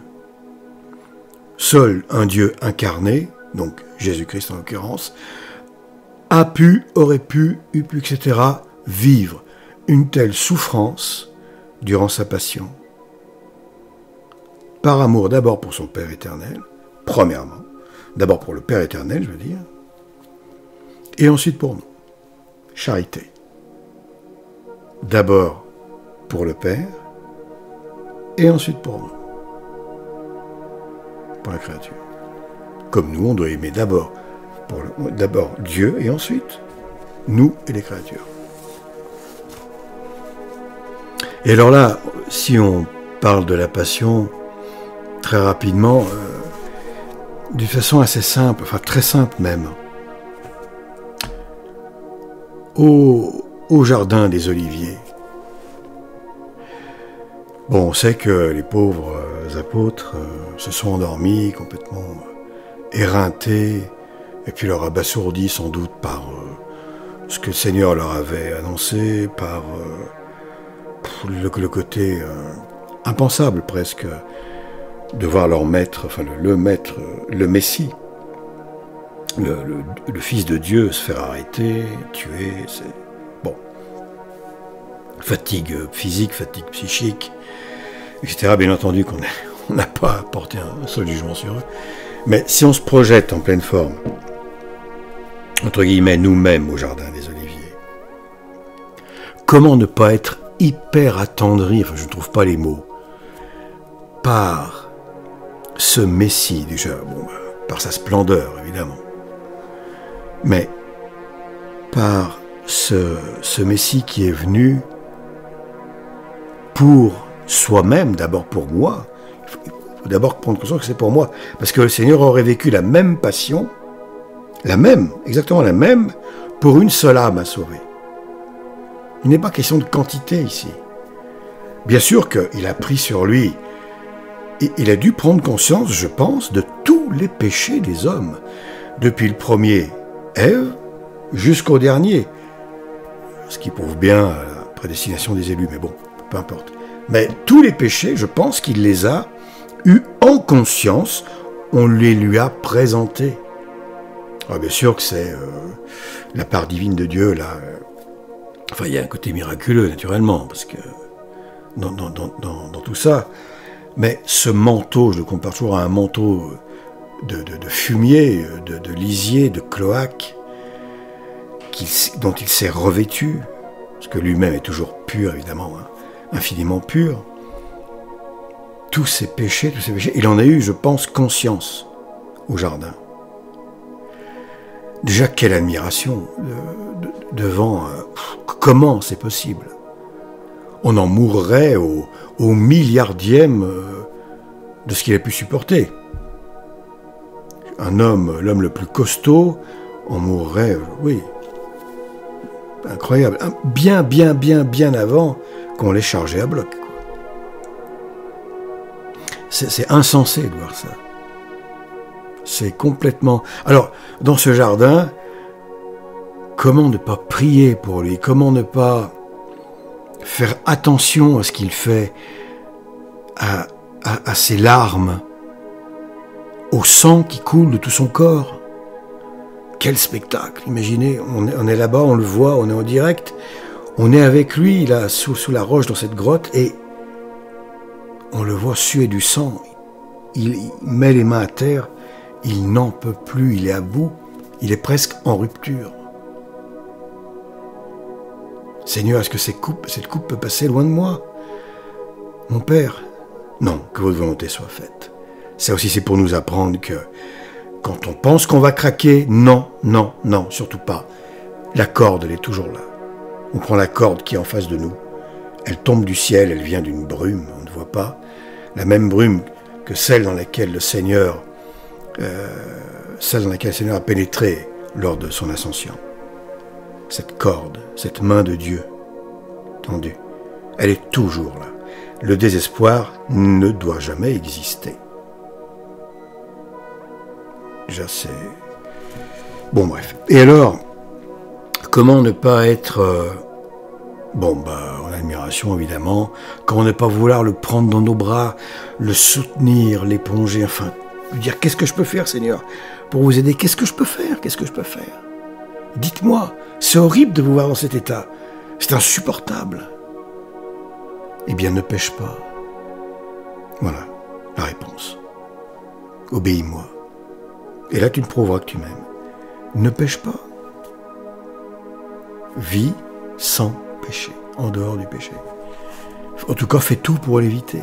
Si tu ne peux pas l'éviter, repens-toi, etc. Ça, après, c'est ce qu'il nous dit sur le chemin de croix. Tu vois, je sais bien que tu vas chuter, tu es un être humain. Je sais, c'est moi qui t'ai créé, donc bon. D'accord, tu as péché. Si tu ne te relèves pas, qu'est-ce qui va arriver? Voilà. Donc relève-toi. Mais pour te relever, tu as besoin de moi. Et il nous le montre. Et tu as besoin des autres. Tu as besoin de l'appui de l'Église. Tu as besoin de l'appui de tes frères. Simon de Cyrène, etc. Lorsque les gardes arrivent là avec Judas, évidemment, ils ne le prennent pas, ils se donnent. Là aussi, admiration. Il s'est livré, voilà. Il était hors de question qu'on se saisisse de Dieu contre la volonté de Dieu. C'est complètement dingue, ça n'a aucun sens. Toute l'incarnation aurait été remise en question par le simple fait qu'on puisse arrêter le Seigneur sans qu'il le veuille. Et alors évidemment, quand le Dieu incarné dit « c'est moi, Jésus-Christ », ça résonne un tout petit peu sévèrement dans les âmes, dans les oreilles, et badaboum, tout le monde tombe, quoi. C'est un chaos debout. C'est Tyson, un crochet au menton, direct, au carré même. Et ensuite, lorsque comme ça, bon, vite fait, pour ainsi dire, évidemment, c'est pas tout à fait le sujet, mais j'avais envie un petit peu d'en parler comme ça. Lorsqu'on le fouette, le Seigneur, il est fouetté. Bon, bah, lorsqu'on a envie de faire un péché de luxure, par exemple, sexe, n'importe quoi, gourmandise, etc., tout ce qui a trait au bien-être corporel, à la satisfaction des appétits de la chair, eh bien, tout de suite, on doit se dire « Ah, ça y est, je vais prendre un flagrum, donc ce fouet, là, épouvantable, et puis je vais m'amuser à fouetter mon Dieu, mon Seigneur. Voilà. En péchant, voilà ce que je vais faire. » Alors, normalement, ça devrait nous arrêter. En tout cas, si ça ne nous fait pas réfléchir, c'est très grave. Alors, juste pour rappel, parce qu'il y a peut-être des gens qui prennent la chaîne en cours, ou pas en cours, et puis qui ne savent pas exactement ce que c'est que le flagrum. C'est une sorte de... c'est un fléau, donc c'est un fouet, quoi, à manche court.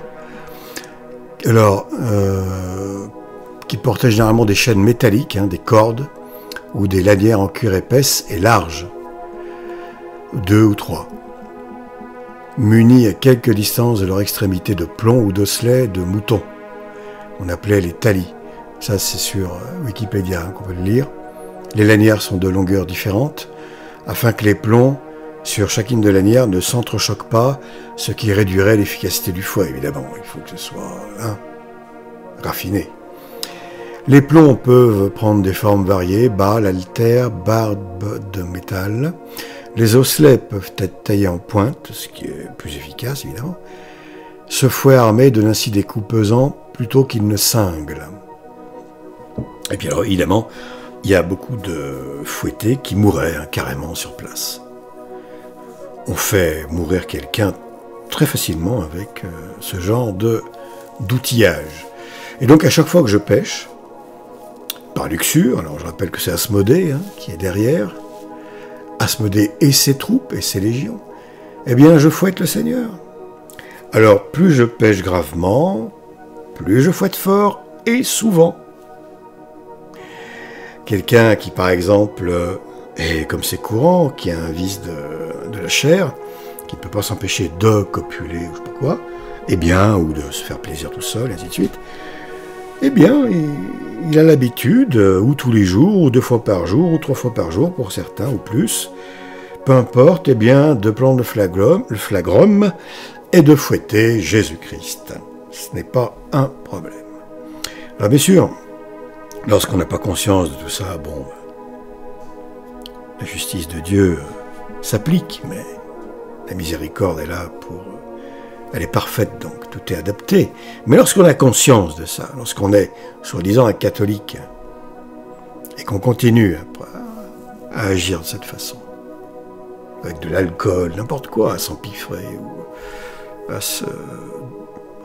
même à se droguer, donc avec des drogues dures, j'entends, mais ou même pas dures, ça ne veut rien dire du tout. Donc à altérer sa conscience, avec de l'alcool ou quoi que ce soit. Donc à désobéir à Dieu, puis à violer en quelque sorte le corps qu'il nous a donné, ou prêté pour l'instant. Enfin. Voilà. Eh bien, bon, on fouette Jésus-Christ. On lui met des gifles. On le tape, des coups de poing. Tout ce qu'il a reçu, on lui crache dessus. On méprise notre Créateur, voilà. Le couronnement d'épines, par exemple. Oui, parce que c'est important de se mettre en situation d'imaginer, vivre la scène, et de se dire que, oui, il a fait ça aussi pour moi. Bien sûr pour tout le monde, mais il n'y a que la Vierge qui échappe, évidemment, à ça, mais pour moi, grand pécheur que je suis.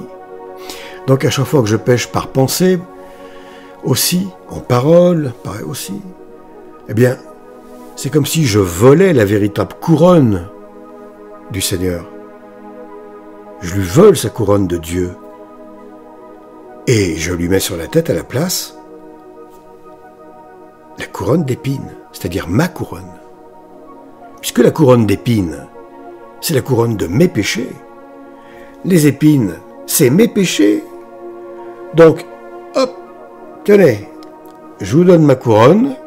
Elle est jolie, hein, sur votre tête. Puis moi, je prends la vôtre. Je me fais Dieu à votre place.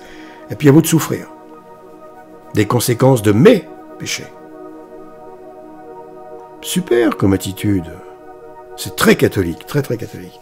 Donc, quand on pense à ça, au moment où on veut, où on est incité, où on est tenté de... Bon, ce sont des... Il y en a d'autres, hein, de toute façon, évidemment. Chacun a ses trucs, entre guillemets, mais lorsqu'on pense comme ça, ouf, on hésite quand même, non? Si on a un peu de cœur encore, un peu d'amour, un peu de... Ben on est freiné, et puis on est arrêté, on est stoppé dans l'élan qui nous mène au péché. Ce sont des choses auxquelles on doit absolument se donner des atouts comme ça dans notre existence. Et donc, en fait, c'est un vol. Un vol, on cloue sur la tête de notre Créateur la couronne de nos péchés, les épines. C'est une usurpation épouvantable. Alors, l'amour-propre se fait Dieu à la place du vrai Dieu. Il se fait roi, il se couronne à la place du roi des rois. Voilà. Le portement de croix. Mais si on y était au bord du chemin, qui n'aurait pas envie d'aider, de soutenir le Christ, de le soulager, de lui donner à boire, de le conforter, de tout, je sais pas quoi, qui porte mes péchés, mais les miens qui vous parlent, les vôtres aussi qui m'écoutez, si vous en avez commis, bon voilà. En plus de ceux du monde entier, comment ne pas avoir envie de l'aider? Simon de Cyrène, ça doit être moi, nous. Mais on doit accompagner et imiter le Seigneur tout au long du parcours. Pas qu'une fois. Jusqu'à la croix, jusqu'à la mort, jusqu'au dernier souffle. Les chutes, c'est le péché, c'est quand on pêche malgré tout. On n'a pas pu s'empêcher, c'était plus fort que nous. Alors, on ne perd ni courage de se relever, ni l'espérance d'être pardonné. Il nous l'a montré, le Seigneur. Il a déjà pardonné potentiellement. C'est pour ça que le suicide est un double péché, en quelque sorte. Le pardon a déjà été vécu sur la croix. Il faut bien se rendre compte de ça. Dieu a pris la responsabilité de toute sa création. S'il ne s'était pas incarné, Jésus-Christ, on aurait pu dire, oui, mais enfin, s'il n'avait pas pris sur lui tous nos péchés, je veux dire, hein, tous nos péchés, s'il n'avait pas réouvert les portes du paradis qui étaient fermées, etc. On pourrait lui dire au jugement, mais enfin, Seigneur, vous nous avez créés imparfaits. C'est entre guillemets de votre faute. Vous saviez très bien qu'on était faillible. Et qu'un monde de tentation, on ne peut pas lui résister indéfiniment. Donc, vous saviez très bien qu'on allait pécher. Oui, mais là, c'est différent. Parce qu'il est venu, il a pardonné tous nos péchés à l'avance. Enfin, depuis 2000 ans, j'entends, parce qu'avant, il y a d'autres lois qui s'appliquaient. Avant le déluge, et du déluge jusqu'à la crucifixion. Voilà. Donc, là, non, on ne peut plus dire ça. Parce qu'il va nous dire, oh non, non, je t'ai pardonné potentiellement, puisque j'ai porté tes péchés aussi, jusque sur la croix, et j'en suis mort, et j'ai donné ma vie, pour que tu puisses être pardonné si tu fais le nécessaire de ton côté. Si et seulement si tu portes, toi, ton morceau de croix, ta petite croix, l'écharde qu'il y a sur ma grande croix à moi, là, le Seigneur, celle-là, c'est à toi, ça. C'est ta part de péché. Et dis-toi bien qu'elle me pèse autant que toute la croix totale. cette écharde. Elle a le même poids. Un péché est aussi lourd que tous les péchés, en quelque sorte. Bon, évidemment, il y a des degrés de péché. Mais le péché en soi, on l'a vu tout à l'heure, je ne vais pas y revenir, voilà. Il y a quelque chose de tellement dingue que bon. Du coup, douter de l'amour et de la miséricorde de Dieu et de la possibilité d'être pardonné après une véritable repentance, naturellement. Eh bien, douter de tout ça devient impardonnable, puisqu'on a déjà été potentiellement pardonné. Ça a déjà été vécu. Je dis bien potentiellement, sinon il n'y aurait pas de damné. Sinon, tout le monde irait au ciel. Abuser de cette même miséricorde et abuser du fait qu'on a déjà été pardonné, et en fait l'oublier, ça, faire fi finalement de la passion du Seigneur et de la crucifixion, c'est absolument odieux comme truc, comme attitude. Et ce n'est pas pardonnable, du coup. Donc le suicide, c'est un double meurtre. On retue le Christ, mais à l'envers.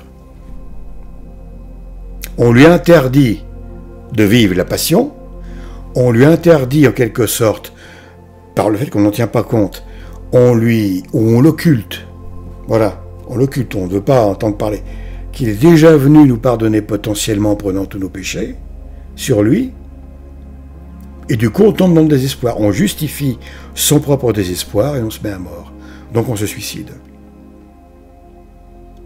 On tue le pardon de Dieu et soi-même. C'est pour ça que le suicide est condamné à l'enfer aussi. C'est extrêmement grave. Donc lorsqu'on est au pied de la croix, il faut penser à ça. Comment j'ose abuser de l'amour de ce Dieu qui a déjà souffert la souffrance infinie, on va dire, qui a porté tous mes péchés, qui les a pris sur lui comme si c'est lui qui les avait faits. Comme ça, en tant que Dieu, il a été pardonné par son propre Père. Le péché est effacé, ce qui n'était pas possible, puisque je suis une créature. Si ça avait été seulement moi, et même tous les saints du monde ensemble, peu importe, Vierge y compris, ce n'était pas possible. Il fallait que ce soit un Dieu. Ce Dieu, il l'a fait pour moi. Il a pris la responsabilité de toute sa création. Il a pris la responsabilité de nous avoir créés pécheurs avec le libre arbitre. Il a dit, oui, je sais, je suis conscient que vous pouviez pécher. Vous avez péché, mais je suis venu tout prendre sur moi, demander pour vous pardon au Père éternel, qui a pardonné potentiellement. Si vous, de votre côté dans votre vie, vous prenez conscience de tout ça et vous demandez pardon, mon pardon vous couvre. Ce qu'il ne pouvait pas obtenir du Père, je l'ai obtenu pour vous, ne vous inquiétez pas. Il ne vous reste plus qu'à demander pardon, vous, à moi en fait, Jésus-Christ, quand je dis moi, c'est Jésus-Christ évidemment, qui sera notre juge, mais enfin on va dire à Dieu, au Père éternel, voilà, et au Saint-Esprit, à l'amour de Dieu, à la Trinité. Il ne vous reste plus qu'à demander vraiment pardon, à vraiment regretter ce que vous avez fait, à tout faire pour ne plus le refaire.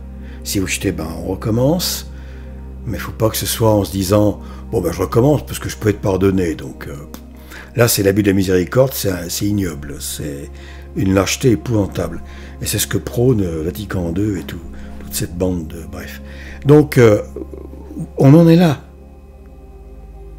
Tout ça, ce sont des aides pour ne plus pécher. Pour en tout cas se donner un maximum de chances de stopper avant l'acte. Et après, progressivement, on arrive à stopper les pensées même. Dès qu'on sent qu'une pensée vient, clac, on lui met une gifle. Non, je n'ai pas envie de flageller Jésus-Christ. Mon Seigneur, je n'en ai pas envie. Donc, pas de aujourd'hui, ni demain. J'ai envie de dire... j'ai envie de penser à ça, du coup en imaginaire, puisque je ne peux pas le faire, je vais l'imaginer. Non, je ne mettrai pas ma couronne bien dégueulasse d'épines, là, qui est pleine de pus, je ne la clouerai pas sur la tête de mon Dieu, et je ne lui volerai pas sa couronne de roi des rois pour la mettre sur la mienne, parce que c'est ce que je fais. Je me fais Dieu en satisfaisant mon amour-propre. Quand je commets un péché, en fait, j'enfonce un clou dans la chair du Sauveur sur la croix. Je donne un bon coup de marteau. Il faut regarder la Passion de Gibson, qui est bien, très bien, qui pourrait être mieux, évidemment. Et puis pour la beauté gracieuse, Zeffirelli, bon, qui est évidemment trop cool, mais l'acteur est tellement extraordinaire, l'anglais, là. Enfin, c'est comme ça, moi, après chacun, voilà. Mais je sais qu'à chaque fois, c'est très émouvant, quoi. Enfin voilà, bon. Et donc, et puis regardez les scènes, un grand coup de clou, un grand coup de fouet, c'est horrible.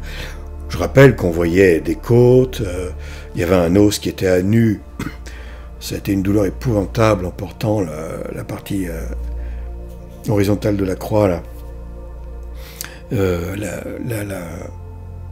Comment dire, Jésus, le Christ a été fouetté jusqu'aux os, quoi. Ça arrachait des morceaux de chair. Et la Sainte Vierge, sa mère, est venue les ramasser après. C'est terrible, terrible, terrible, terrible. On a envie de faire ça, en vrai. Donc, quand on a envie de pécher, on doit se dire, mais réellement, c'est ce que je fais. Mystiquement, réellement, il a vécu ça parce que j'ai péché. Quand on se damne, à savoir, quand on commet le péché, en fait, sans s'arrêter, sans la volonté de cesser, sans ressentir aucun remords, ou peu, pas assez, pas de contrition, donc, sans avoir besoin d'avouer et de reconnaître ses péchés devant l'offensé, avec un O majuscule, Dieu, sans avoir besoin de repentance, de pénitence, eh bien alors on se damne. C'est la moindre des choses, non? C'est tellement naturel, c'est tellement normal, du coup. Ceux qui prétendent que, oh là là, c'est injuste, l'enfer, mais ils pensent complètement à l'envers, ces gens-là. Ils ont tellement l'habitude de se prendre pour Dieu que ils déraisonnent totalement, ils sont dans une folie. Non, désolé, mais quand on commet le péché sans s'arrêter, par habitude, tout le temps on a des habitudes, puis pas qu'un péché, plein, mentir, copuler, se goinfrer, tout ça, bon bref, voler, insulter, se battre, tout pour rien, chercher la pagaille, se mettre la zizanie, enfin tout, quoi.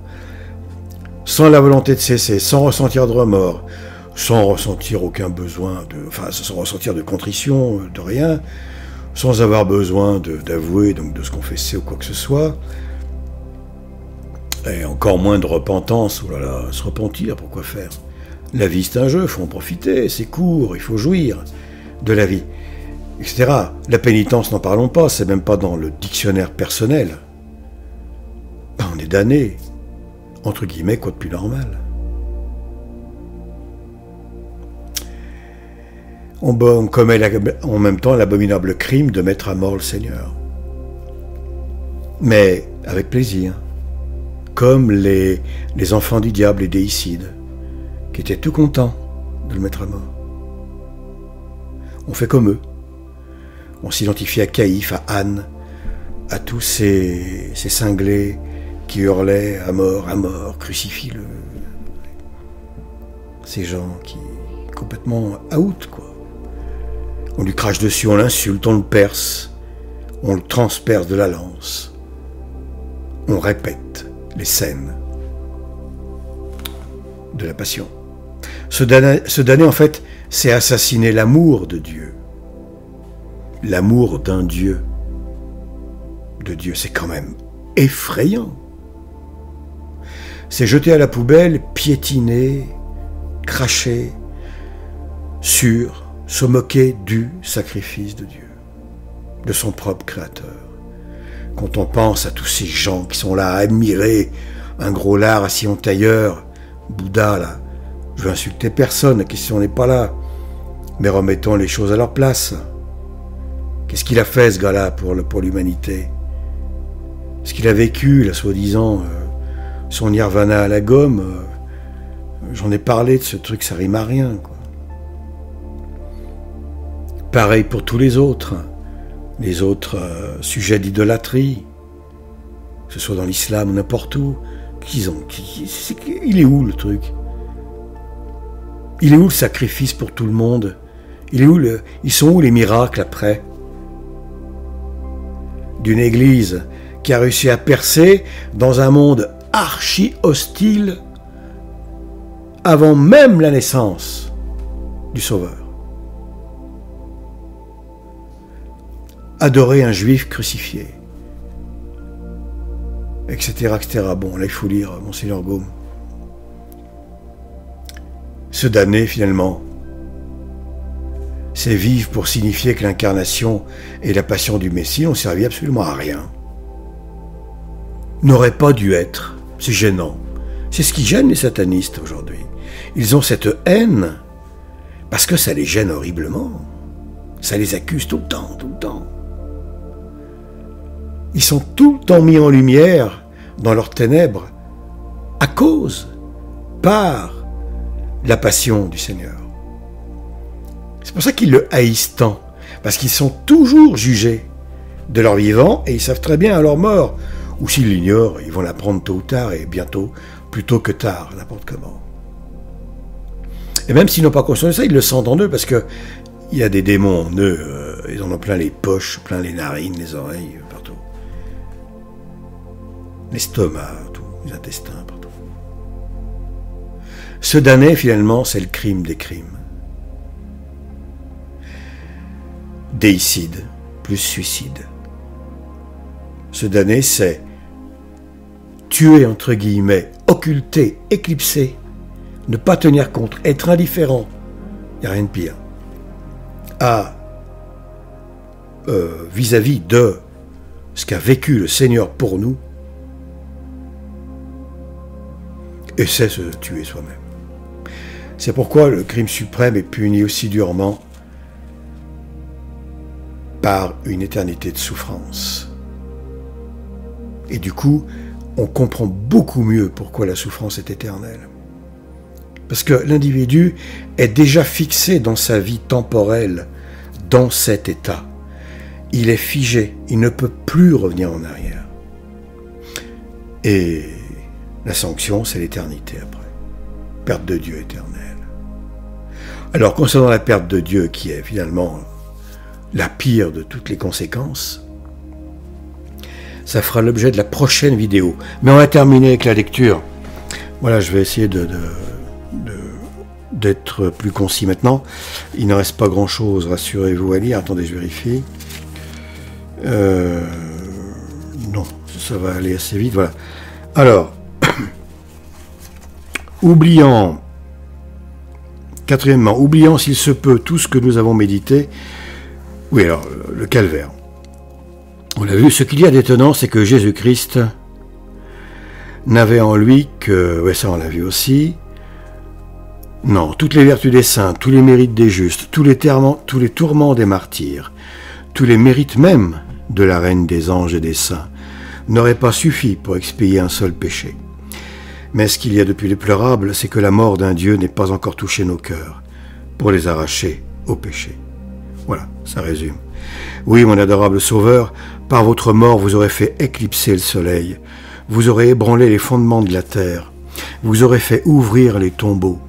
Et oui, tremblements de terre, le ciel qui se couvre de ténèbres, etc. Vous aurez, et puis les justes qui sortent des tombeaux pour accuser, en fait, les juifs. Vous aurez fait fendre les rochers, et nos cœurs, plus durs que ces rochers même, seront insensibles et ne gémiront pas sur l'horreur du péché, qui a élevé votre croix, qui a versé votre sang, qui a causé votre mort. Y sera-t-il encore insensible, ce cœur? Non, mon Dieu, en parlant de nos cœurs, à ce moment-là, il va se livrer à l'amertume et de sa douleur, au regret. C'est là qu'il faut se livrer au regret, évidemment. Pour moi, mon Dieu, il me semble que pour connaître, déplorer et détester le péché, on n'a besoin ni de raisonnement, ni de discours. Il Il faut être simple devant Dieu, direct. Je me prosterne au pied de votre croix, je lève les yeux sur elle, et à la vue du terrible spectacle que me présente la foi, je me dis à moi-même, voilà l'effet du péché. On peut rajouter, voilà l'effet de mes péchés. Aussi, cette tête ainsi penchée, c'est l'effet de tant de pensées criminelles qui se forment dans nos esprits. Ces yeux noyés dans leurs larmes, c'est l'effet de tant de regards coupables, tant de désirs, concupiscence des yeux, etc. Et le monde, c'est ce qu'il fait, hein. D'accord? Inutile de faire un dessin pour les yeux. Ce cœur navré de douleur et percé d'une lance, c'est l'effet de tant de désirs criminels, conçus dans nos cœurs, ou de pensées cruelles, ou de sadisme, tout ce qu'on veut. Hélas, que nous faisons donc un mauvais usage de nos larmes. Nous pleurons, nous gémissons sur les malheurs de cette vie, et nous fermons les yeux sur les malheurs plus funestes de l'autre vie. Qu'un homme ait perdu une partie de ses biens, eh bien il n'est plus à lui, c'est-à-dire il est hors de lui. Il a perdu les biens de l'éternité, il est insensible. On en est là. Qu'une épouse ait perdu un époux qui lui était cher, elle passe sa vie dans la tristesse et le deuil. C'est une plaie qui saigne toujours dans son cœur. Une âme, par le péché, a perdu le céleste époux. Son malheur ne le touche pas. Qu'un courtisan ait perdu les bonnes grâces de son prince, il est inconsolable, et la vie lui devient à charge. On a offensé son Dieu. On a offensé son Dieu. En contrepartie, le meilleur des maîtres, on est tombé dans sa disgrâce et on ne jette pas un soupir. On ne verse pas une larme. Ô aveuglement déplorable des hommes, pleurer pour la perte des biens et ne pas pleurer pour la perte de l'âme. Pleurer pour la terre et ne pas pleurer pour le ciel. Donner aux intérêts de ce monde des larmes infructueuses et néanmoins très amères, et être insensible aux intérêts du salut, de l'éternité même. Et nous sommes chrétiens, et nous prétendons avoir la foi, et nous croyons en une éternité. Ô péché, que tes ténèbres sont affreuses, que ton aveuglement est profond. C'est vrai que le péché rend aveugle. Quand on pêche, et ça c'est inévitable, sinon c'est impossible, on ne pense plus à Dieu. On est envahi, comme possédé par le péché. Mais que les peines qui te sont réservées sont redoutables, que les regrets, que le désespoir que tu causeras seront longs, qu'ils seront amers. L'éternité même ne suffira pas pour tarir leur source. Voici, mon Dieu, les sentiments que je forme en ce moment au pied de votre croix et à la vue du péché qui a causé votre mort, gravez-les à jamais dans mon cœur. Ces sentiments, le premier, sentiment de douleur, de regret, de gémissement à la vue de mes péchés et des égarements de ma vie. Qui donnera à mes yeux une source de larmes pour les déplorer? Que ne puis-je les laver dans l'effusion de mon sang? Deuxièmement, sentiment de crainte et de frayeur salutaire à la vue du danger et des occasions de péché. Craignons, fuyons, tremblons à la vue du péché, comme à la vue d'un serpent venimeux que nous verrions sous nos pas. On a la méthode de l'amour aussi, comme on a vu là rapidement, avec la passion. Sentiment de reconnaissance et d'action de grâce, voilà, là, de ce que Dieu ne nous a pas frappé et enlevé, alors ça c'est très important. Ayons le sentiment de reconnaissance incroyable et d'action de grâce de ce que Dieu ne nous a pas frappé et enlevé de ce monde alors que nous étions en état de péché mortel. Ça c'est quelque chose de terrible. Si Dieu nous avait enlevés dans le temps, dans un tel temps, c'est-à-dire au moment où on était en état de péché mortel, après l'action, eh bien quel serait notre sort et notre malheur, puisqu'on serait damné, on serait en enfer. Donc là, il y a un remerciement immense envers Dieu à avoir. Merci Seigneur de m'avoir laissé vivre jusqu'à maintenant. J'ai encore l'occasion de changer les choses. Si je vis dans le péché, j'ai l'occasion de poursuivre ma pénitence, etc. Que s'il m'avait enlevé, fait mourir pendant que j'étais en état de péché mortel, ben, je serai en enfer. Quatrièmement, sentiment de compassion envers ceux qui ont le malheur d'être en état de péché mortel. Ce sont peut-être nos parents, nos amis. Si nous les voyions frappés de mort et tomber à nos pieds, nous serions touchés jusqu'aux larmes. La mort du péché est bien plus terrible et plus déplorable. Prière. Mon Dieu, préservez-moi du péché, c'est l'unique malheur que je crains. Mais si j'ai le malheur de pécher, punissez-moi en ce monde. Frappez-moi, vengez-vous sur la terre. Faites tomber sur moi tous les fléaux de votre colère, en cette vie, pour me faire miséricorde en l'autre. La grâce que je vous demande, comme la plus grande des grâces, c'est que si vous prévoyez que je dois avoir le malheur de vous offenser encore et de tomber dans le péché, vous m'enleviez de ce monde, faites-moi mourir donc, avant que ce malheur n'arrive. J'aime mieux ne pas vivre que de vivre dans votre disgrâce. J'aime mieux souffrir 1000 morts, 1000 martyrs aussi.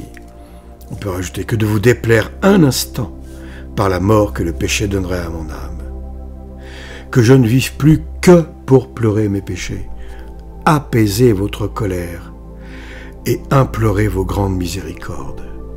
Et puis on peut rajouter que pour vous démontrer toujours plus que je vous aime. Mon Dieu, voilà. Merci d'être resté avec moi jusqu'ici. Je vous dis à bientôt pour la prochaine vidéo où l'on parlera, je pense, de la perte de Dieu, toujours du même ouvrage. Merci, à bientôt.